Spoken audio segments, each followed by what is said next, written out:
For us. Thank you so much, Del.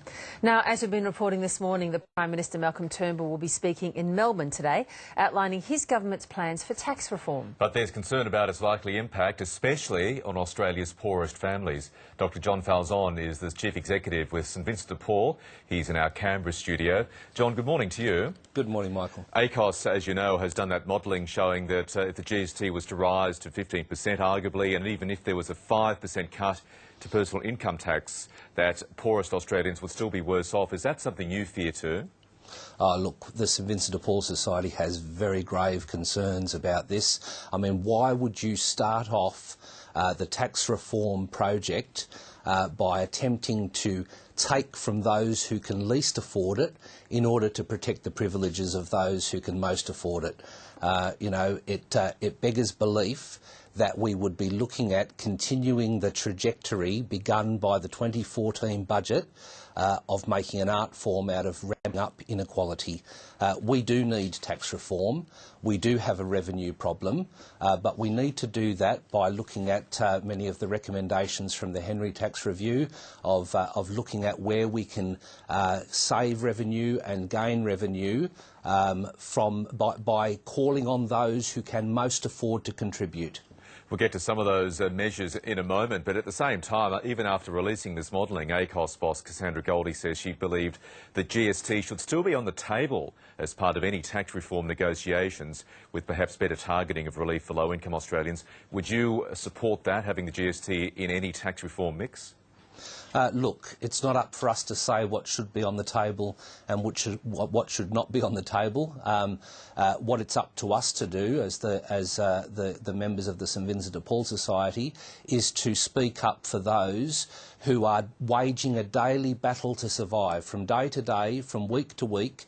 These are families, households who spend all of their disposable income on essentials. We're not talking about people who are able to save, who are able to put away for a rainy day. We're talking about people who would have a massive impact placed on them by any increase in the GST.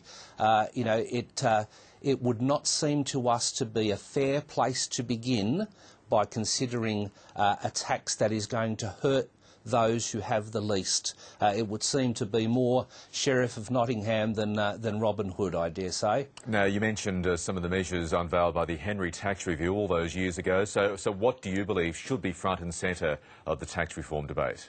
What I believe should be front and centre, two things. First of all, let's look at the big picture.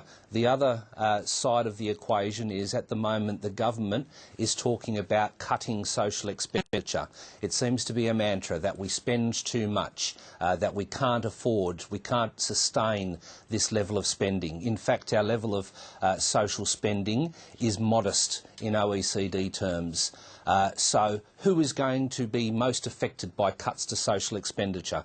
Low-income households are going to be slugged. They're the ones that are going to be denied access to the essentials of life. And then on the other side of the ledger, we're talking about the need to increase revenue, and we completely agree with that.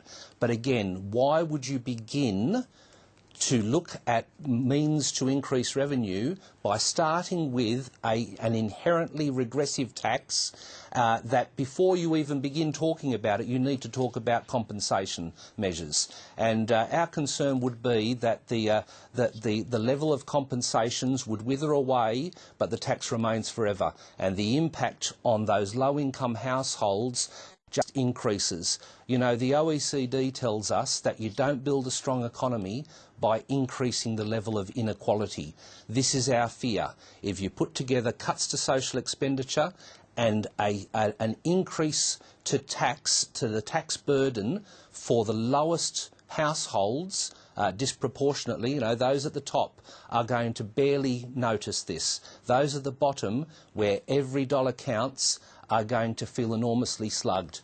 And an organisation like ours, we and the other charities will do everything we can to support people. But it doesn't make sense for a progressive, smart nation to make charity the default mode of topping up people's incomes.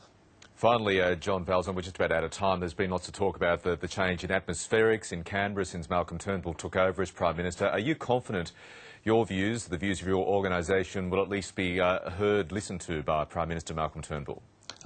We have a sacred obligation to speak up for the people that we assist, because they entrust us with an enormous privilege, and that is they share their stories of struggle and pain in prosperous Australia, and they are an enormous inspiration, and that's why we never give up hope, because they don't give up hope that we can build a fairer Australia, one that doesn't steal from the poor in order to protect the privileges of the rich, but one that means that everyone has a right to and access to the essentials of life: a place to live, a place to work, a place to learn, and a place to heal. OK, John Falzon from the St Vincent de Paul Society, thanks for your time this morning. Thank you, Michael. Now for a look at a new movie